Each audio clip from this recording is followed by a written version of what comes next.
एहसासनि जे भाकरनि खां लुड़ी वियल गुलाबनि जूं मुर्गूं भला केरु विसारे।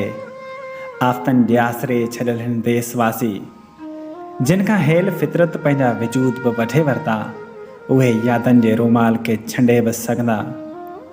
हिकु नज़म आख़िरी चुमी जे उनवान सां बाग़ी मुस्तफ़ा लुड़कनि सां लिबरेज़ लिखी वरितो, जेको सिंधवासियुनि जे लुड़कनि जे नाव कजे थो।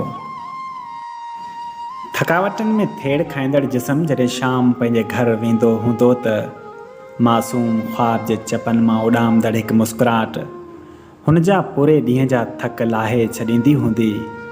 के ख़्वाब जेके बिना ताबीर जे छो हूंदा आहिनि, उन ई ॻोल्हा में विञाइजी वियल रुगो फितरत खे मयारी नथो करे सघिजे। हुन वटि बि हिकु ख़्वाब बिना ताबीर जे ई हो, जंहिंखे हुन अलविदा करण खां पहिरियां आख़िरी चुमी ॾेई समूरा थक पंहिंजे जिस्म ते वाणे छॾिया ऐं चुमी खे उमिरि भर पाण वटि संभाले रखण जो वचन करे वेठो।